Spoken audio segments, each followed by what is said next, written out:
Boa tarde, galera, eu sou Cleiton Moore e hoje eu vou trazer um tema diferente do último vídeo. Vou falar sobre pokémons que são baseados em animais extintos, mas que os pokémons não são considerados pré-históricos ou extintos. Eu vou trazer um pokémon de cada geração praticamente, mesmo da nona, porque não dá pra trazer da nona, porque os pokémons que teoricamente estão extintos são paradoxos. Então fica difícil de trazer pra cá, pelo menos não que eu me lembre, não tem nenhum Pokémon que de fato tá extinto. Tem aqueles que são baseados em animais que estão na beira da extinção, tipo o lince ibérico, né, que é a Meowscarada, mas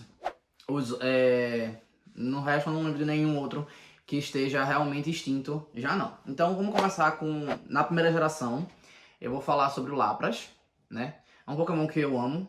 É um Pokémon que a Pokédex fala que é um Pokémon inteligente o suficiente para entender o que os humanos falam. Eles são utilizados como meio de transporte em vários lugares, né? Eles podem ser usados como transporte, inclusive ele é classificado Pokémon transporte. Inclusive a Gigantamax dele, né? É uma referência a um navio de luxo, né? Então, enfim, ele é baseado na ordem Plesiosauria, que no caso, eu acho que o mais comum pra gente, o mais fácil de lembrar é o Elasmosauron, que é um réptil marinho que viveu no Mesozoico, entre o Jurássico e o Cretáceo, que eram enormes, e eles eram da conformação do Lapras, basicamente. Só que o pescoço era muito maior. E aí tinha uns que tinham o pescoço maior, outros que tinham o focinho mais alongado, outros tinham o focinho mais encurtado, ou o pescoço mais encurtado, enfim, tinha uma variedade e eles estavam distribuídos praticamente no mundo inteiro. Né? Nessa época, tiveram ocorrências tem fósseis da América do Norte, Europa, Ásia, entre outros lugares. Né? Ele era um carnívoro, ele caçava peixes para se alimentar, e aqueles que tinham um pescoço muito grande era meio complicado de mover dentro d'água porque mostrava muita resistência, mas ao mesmo tempo dava uma amplitude muito boa para ele, quase como uma cobra, né? Uma visibilidade no caso, mas também vai de amplitude, enfim. E o Lapras é baseado nessa ordem, na Plesiosauria, e como é que diz? E botaram simplesmente um casco, né, nas costas dele para poder justificar. Apesar que a Pokédex fala que ele já quase foi extinto por causa dos humanos caçando eles, né? Mas que depois foram tomadas medidas para evitar que isso acontecesse, e aí ele não está mais extinto. O segundo Pokémon que eu vou falar, quer dizer, não está mais extinto, não corre mais o risco de extinção. O segundo Pokémon que eu vou falar é Raikou. Esse eu acho que é meio óbvio para todo mundo. E apesar de ele não ser considerado um Pokémon pré-histórico, ele é um Pokémon lendário. Então subtende-se que ele está aí desde muito tempo e ele mesmo pode ser considerado um pré-histórico. Porém não está extinto. Não está extinto. Né? A lenda diz que depois da briga de Ho-Oh e Lugia, 3 Pokémons morreram na Bell Tower, né, que virou a Burned Tower. E aí Ho-Oh ressuscitou eles das cinzas e transformou eles em Raikou, Entei e Suicune, né? E o Raikou ele é baseado num dente de sabre, que não é tigre. É bem simples de entender porque não é tigre. O tigre é asiático, ali daquela parte China, Índia, aquela região. E o dente de sabre ele é americano, da América do Norte e América do Sul, com ocorrência no Brasil, tipo Minas Gerais. Então, assim, eles são separados há muito tempo da evolução e por isso se eu não me engano, tem um artigo que definiu isso, né, que descobriu isso, vamos dizer assim, em 2019, que foi publicado, no final de 2019, se eu não estou enganado. Calma. O gênero é do Smilodon, que tem algumas espécies dentro de sabres. Como eu falei, ele ocorria do norte da América do Norte até uma boa parte aqui da América do Sul, incluindo o Brasil, né? O terceiro Pokémon que eu vou falar é o Slaking, que ele é baseado na preguiça gigante. Slaking, ele é o Pokémon mais preguiçoso de toda a Pokédex, e ele tem um base status altíssimo, né? Se você for levar em consideração os jogos core de Pokémon, o base status dele é enorme, é um base status de lendário, inclusive mais alto do que alguns lendários, e só por causa da habilidade dele, Trant, que ele se torna como é que diz assim, competitivo, vamos dizer assim, que você vai gastar uma rodada pra trocar a habilidade dele, ou você vai ter que lidar com o fato dele ficar uma rodada sem atacar sempre. Então, mas ele é baseado no preguiça gigante e eu acho justo essa habilidade pra ele, já que ele é o Pokémon mais preguiçoso que existe. A preguiça gigante, ela é da Super Ordem Xenarthra, que é a mesma das preguiças e tudo mais, e ela era nativa da América do Sul. Ela, inclusive, também tinha no Brasil. Depois eu vou fazer um vídeo sobre explicando a Pokédex e de explicar a Pokédex de cada região. E, enfim, não vai ser agora que eu vou explicar, mas eu vou explicar porque tem umas exceções de encaixes, vamos dizer assim. Na quarta geração, eu peguei o Yanmega. Não temos muitos. A gente tem um animal extinto, a gente tem alguns que são referência a animais extintos, outros a referência são bem distantes. Então eu preferi pegar a Yanmega, por mais que seja meio, não clichê, mas meio que óbvio, né? Ela é simplesmente uma libélula gigante, o Yanmega, né? O nome da espécie que existia era Meganeura moni. Era uma espécie que é do Carbonífero, ou seja, é muito tempo atrás. Bote tempo nisso. Quando praticamente só tinha invertebrados por aí. Então, faz muito, muito, muito tempo. E ela era enorme, assim. Se eu não me engano, era 75 centímetros que ela ocupava. Que ela tinha de espaço, de tamanho. Vixe Maria. Que ela tinha de tamanho. E, enfim, era uma libélula. A diferença só era o tamanho, que era gigantesco. Na quinta geração, eu peguei a Serperior. Serperior, aí você pode falar, ela pode ser simplesmente uma jiboia gigante que tem aqui no Brasil hoje em dia, coisa do tipo. Então, eu considerei a Serperior como uma referência a um animal extinto por algumas questões. Primeiro, a linha evolutiva dela, a primeira é Sniv, depois... Eu esqueci o nome dela em inglês agora. Stadia Janobi Jaroda. A Servine! Servine? Mega Servine! Da cabeça. Mas enfim, se você reparar, a Stadia ela tem pernas e braços. A Janobi também. E a Jaroda ela não tem perna. Ela tem um negocinho pra trás que algumas pessoas falam que aquilo aí são as mãos dela. Então, ela seria meio que para remeter que era realmente uma serpente muito antiga, pré-histórica, que foi da evolução das cobras, né? De quando elas deixaram de ser lagartos para se tornarem cobras. Então, a gente pode considerar ela como um animal muito antigo, baseado num animal muito antigo. E pelo nome dela em inglês mesmo, ou até em japonês mesmo, né, de Lorder, do Serperior, né? Superior e tudo mais, enfim.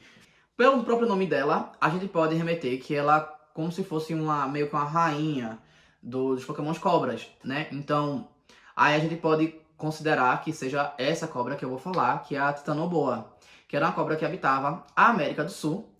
O nome científico dela é Titanoboa serrojanensis, e ela alcançava de 13 a 15 metros.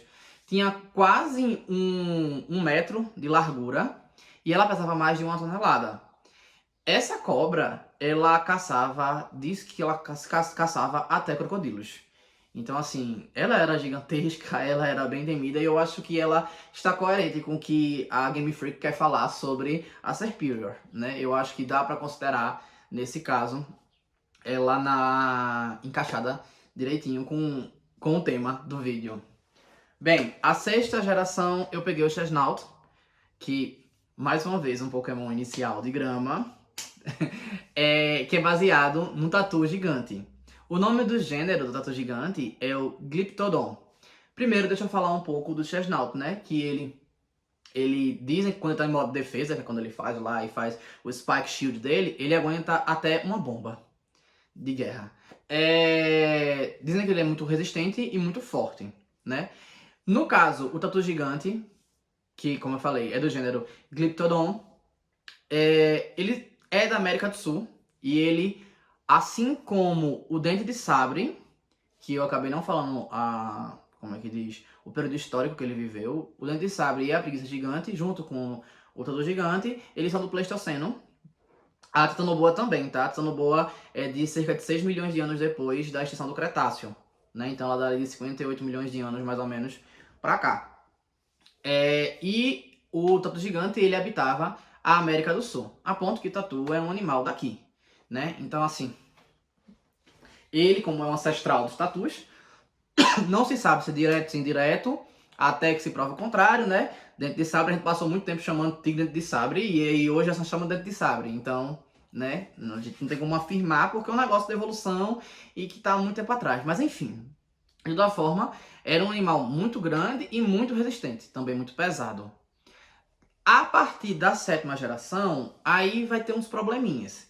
Diferente da Serperior, que eu tenho uma justificativa até no próprio nome dela, tanto em inglês quanto em japonês, nesses dois pokémons eu não tenho uma justificativa clara no nome. E eles podem ser citações a animais pré-históricos ou não. Animais extintos, no caso, ou não. No caso da 7ª geração, é Wimpod. Wimpod é aquele bichinho, aquele insetinho. Feio, horroroso, sujo e fedorento. Feio, coitado, feio. De Alola, que quando você batalha com ele, ele foge, que ele vê, ele foge. Tem até aquela dinâmica, quando você chega perto dele, ele corre pra toca. Pronto, então. Aquilo ali ele pode ser baseado num trilobita, que é um animal altamente pré-histórico. Bota aí, do Carbonífero também, assim como o Omega. É muito. Ele é um artrópode, muito antigo realmente, e que estava espalhado no mundo todo naquela época. E aí, só que a gente tem o Kabuto, que é um trilobita. Então, e ele é classificado como um Pokémon pré-histórico. Então, ele não tem muito o que discutir. O Kabuto é um trilobita.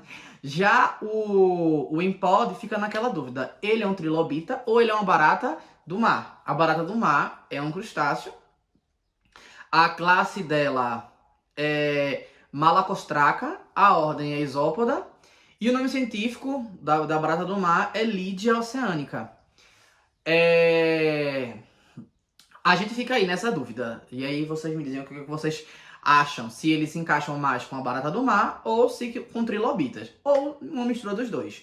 Mas na 7ª geração foi o que eu cheguei mais perto de ter uma referência. A gente também tinha o Kommo-o, que ele é baseado num terópode, mas eu acho ele muito pangolim. Então, tipo, fica naquela coisa, pra trazer uma referência, terópode e pangolim juntos, sendo que ele não é nenhum terópode nitidamente, então fica meio que... Sabe? Eu não achei muito legal. No caso do Wimpod, não, porque tem trilobitas que tinham trilobitas que realmente pareciam com ele, com aquelas anteninhas e tudo mais. Então fica naquela coisa. E da 8ª geração, então, a gente tem os fósseis, que como eu falei, não posso trazer, porque eles são considerados fósseis. E como boa parte de Galar é inspirado em lendas, por exemplo... o Grimmsnarl, né, que seriam duendes, a Hatterene, que seria bruxa, a Ponyta e a Rapidash de Galar, que são unicórnios, o Poltergust, né, boa parte da Pokédex de Galar é baseada em lendas, então dá pra considerar animais pré-históricos, né. E o que me restou, basicamente, foi o Rillaboom. Tinha uma outra coisa pra eu falar, mas eu acho que eu vou deixar pra falar em outro vídeo, na 8ª geração. E, nesse caso, só me restou o Rillaboom. O Rillaboom é um gorila que toca tambor e que as coisas dele são baseadas no ritmo. Ele escolhe o líder a partir do ritmo, combinado com a batalha, esse tipo de coisa. E ele pode ser uma referência apenas a gorilas ou aos gigantopithecus, que aí nesse caso é extinto esse animal. Ele viveu entre 5 milhões de anos atrás, mais ou menos, já 100 mil anos. Ele era enorme, ele é do maior... como é que diz, primata que tinha então, até então, né? O maior primata, até porque os primatas começaram a desenvolver efetivamente depois do Cretáceo, depois da extinção do Cretáceo, um tempo considerável depois da extinção do Cretáceo. Não lembro exatamente agora quanto tempo foi, mas enfim. E ele habitou a parte da Ásia, ali. China, Índia e Vietnã. Aquela parte ali mais no Sudeste Asiático. Bem, o que eu queria trazer nesse vídeo era isso, era só essas curiosidades. Eu pretendo trazer mais curiosidades, não só sobre Pokémon, mas é porque, assim, como diz meu marido, eu respiro Pokémon. E aí, depois, eu queria saber da opinião de vocês. Então, comentem aí sobre o que vocês acharam, principalmente sobre Rillaboom e Wimpod, né? O que é que acham, se vocês acham que são baseados realmente em animais extintos ou não. E fala sobre o que vocês acharam curioso no vídeo. Se inscrevam Deixem like e compartilhem. Valeu!